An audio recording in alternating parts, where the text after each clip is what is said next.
চলুন আজকে আপনাদেরকে একটা জায়গায় নিয়ে যাব। সেটা হলো আমাদের রাজার বিয়ে। রাস্তায় যেতে যেতে অনেক কিছু জিনিস আপনাদের দেখাবো, যেটা আমার তো খুবই ভালো লাগে, আপনাদেরও নিশ্চয়ই খুবই ভালো লাগবে।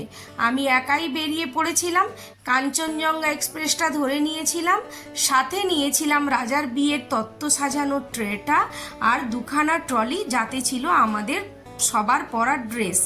ওরা তিনজন তিন দিক থেকে যেহেতু আসবে, তাই আমাকেই সব কিছু নিয়ে যেতে হয়েছিল।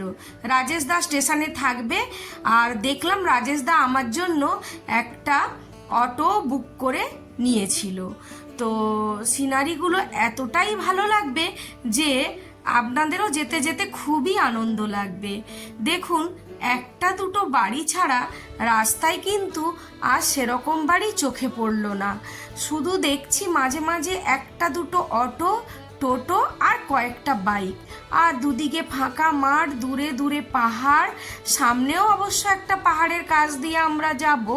তো এখন আমরা কাঞ্চনজঙ্ঘা এক্সপ্রেসে করে এসে নেমে পড়েছিলাম পাকুড় স্টেশনে, আর পাকুড় থেকে রাজেশ দা অটো বুক করে রেখেছিল, তাতে করে চললাম এখন হিরণপুর।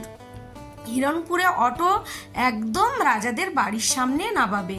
আমি তো ভীষণ এক্সাইটেড যে বিয়ে বাড়িতে খুব মজা হবে। আমাদের এখানে যা রিচুয়াল হয়, আশা করি ওদের ওখানে রিচুয়ালগুলো একটু অন্যরকম। তবে আজকে জানেন, ওদের বাড়িতে একটা সত্যনারায়ণের পুজো হচ্ছে। জানি না আমি যেতে যেতে সেই পুজোটা দেখতে পাবো কিনা। আরও একটা নতুন নিয়ম ওদের হবে, পিঙ্কি আমায় ফোনে জানিয়েছিল, তো সেটাও নাকি দারুণ ইন্টারেস্টিং। তো যাই, আমার যাওয়ার আগেই এই রিচুয়ালটা কিন্তু শুরু হয়ে গেছিল, তাই আমি এই রিচুয়ালটা দেখতেও পাইনি আর ভিডিও করতে পারিনি। কিন্তু ওখানে একজন ছিল, চন্দনা, তো ওই চন্দনা এই ভিডিওটা করেছিল। যদিও ও তো ভিডিও সেরকমভাবে করে না, তো যেটুকু করেছে এটুকুতেই আমি খুশি। ক্লিয়ারভাবে বোঝাতে না পারলেও একটু পিঙ্কির মুখে শুনেছি যে ইনি হলেন ওনাদের ওখানে ব্রাহ্মণ বাড়ির একজন ঠাকুমা। উনি সবার বয়োজ্যেষ্ঠ।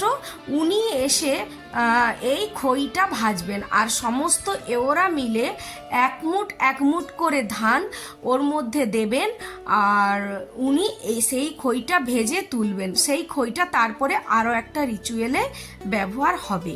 তো তার আগে ওনাকে একটু মাথায় তেল মাখিয়ে দেয়া হলো, চুল আঁচড়ে দেয়া হলো, আর সুন্দর করে সিঁদুরও পরিয়ে দেয়া হলো। সব এওরা মিলেও সিঁদুর মাখামাখি করতে শুরু করেছিলেন।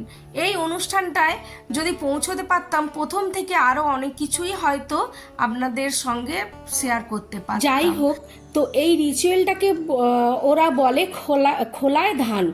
আপনারা কিছুটা বুঝতে পেরেছেন এই রিচুয়ালটা কি, আর আপনাদের কেমন লাগলো সবাই কিন্তু একবার আমাকে কমেন্ট করে জানাবেন। আরও অনেক কিছু ওখানে নতুন নতুন হয়তো দেখতে পাবো, আপনারাও দেখবেন আমার সঙ্গে। আর আশা করি আপনাদের রাজার বিয়ের সম্পূর্ণ অনুষ্ঠানটা খুব ভালো লাগবে।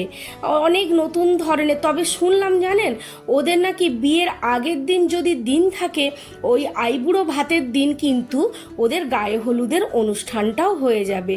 তবে একটাই আফসোস যে পুতু, ওর বাবা, শুভম কেউই এটা দেখতে পাবে না।